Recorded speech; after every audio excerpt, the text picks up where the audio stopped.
So as I might have told you already, class, out of the 8 chapters in the new conceptual framework, the chapters that would be a source of a lot of questions would be chapters 2 and 4. Uh, there will be questions that will be asked from the introduction. Okay, but as far as terminologies are concerned, class, chapters 2 and 4 are rich sources for easy questions. And as I've told you at the start of the semester, your goal should always be to take care of the easy questions. And those easy questions in the conceptual framework class would be taken from chapters 2 and 4. So for chapter 3 class, we'll just go over chapter 3. I'll inject some additional explanations. But as to whether or not there will be a lot of questions that will be asked here, the answer would be no. Okay. But as I have also mentioned, the approach in studying the framework is not to is not really to help us or to teach us how financial statements are prepared. The framework will just give us an idea, an overview, or will just prepare our mindset on how to understand the standards. Okay. A common question raised by many of you was why is the conceptual framework not a standard? Because from the name itself, the conceptual framework is merely a framework. Okay, and if you'll notice, class, the concepts that are being provided in these 8 chapters are very broad. It is very difficult to apply them with specificity on certain transactions because the specific guidelines for various business transactions class are provided in the standards themselves. Okay, and if you have read the first or the introductory portion of this standard class, you would have uh, read that the conceptual framework supplements only the standards. If there's a standard that applies specific to a transaction, then the provisions of the standard will apply. You only apply the framework class if you do not have anything else to run. You don't have any other recourse in trying to account for a certain transaction. Okay. So at this point, class, it's really okay if you cannot visualize how this would be applied concretely in the preparation of the financial statements. Okay, the conceptual framework is just a framework. This is a more of a general guideline class. On the other hand, your standards provide you the specific guideline, the specific rule, the specific uh, treatments. Okay, well, the framework would be very broad class. For example, uh, how do you achieve faithful representation? Okay, the standards would give you concrete steps which you must do, and there is already a presumption that if you do those steps, those requirements, if you comply with the requirements provided in the standard, then you already achieve faithful representation. Okay, but in the framework, it's very vague. You attain faithful representation if you do this and you do that.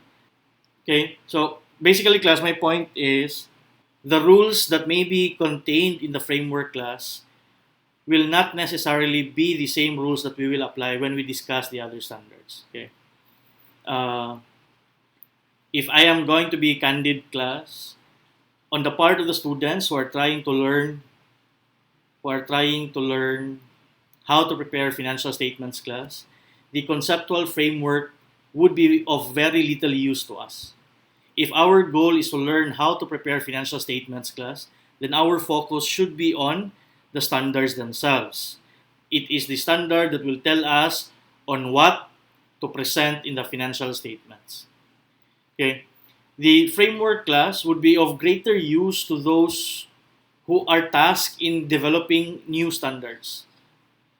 If we are part of the International Accounting Standards Board, then definitely the framework would be a very useful tool for us in coming up with new accounting standards. But for us, whose concern is just to prepare financial statements class, whose concern is to learn how to prepare financial statements, then our focus should be on the standards themselves. Okay, but we will still have to discuss.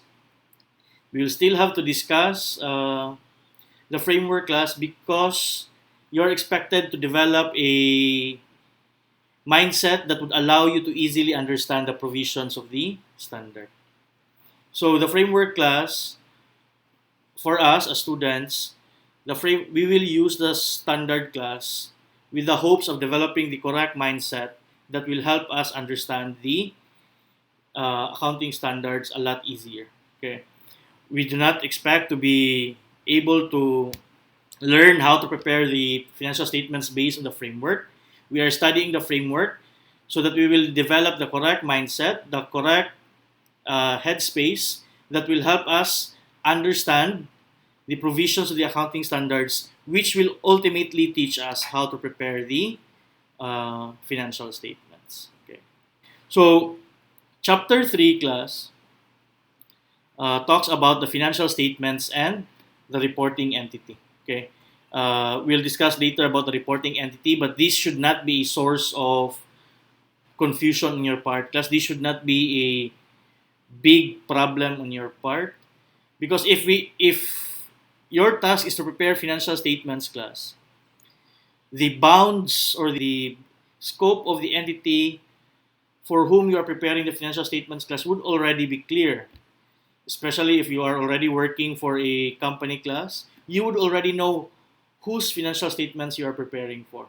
Okay, so again, this should not the area that will require analysis on this part of the framework class should not be a big concern for us, because when we are already preparing the financial statements, the limitation or the delineation of the scope of the reporting entity would already be fixed, class. It would not be confusing already on our part in determining whose financial statements we are preparing for. Okay. Besides, we have existing standards already in trying to determine the reporting entity. So again, please do not let this part of the framework confuse you or give you the impression that it's difficult to determine whose financial statements we are preparing for. When we are already at the task of preparing the financial statements class, it will not be confusing anymore. It will be very clear from the very beginning. If you're working for a certain company, before you even came into that company, the extent of the transactions and the operations of the reporting entity would already be clear. If you'll be asked to prepare for a smaller reporting entity, then the limits to that additional financial report would already be delineated as well. Okay? So, in practice class, the challenge of determining the reporting entity would not be very significant. Okay? But in theory, you have to make sure that the reporting entity in whose financial statements you are preparing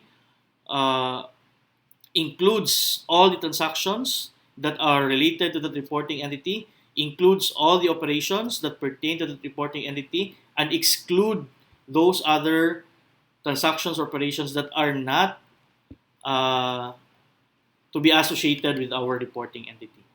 But again, in practice, this would not be very confusing. Okay.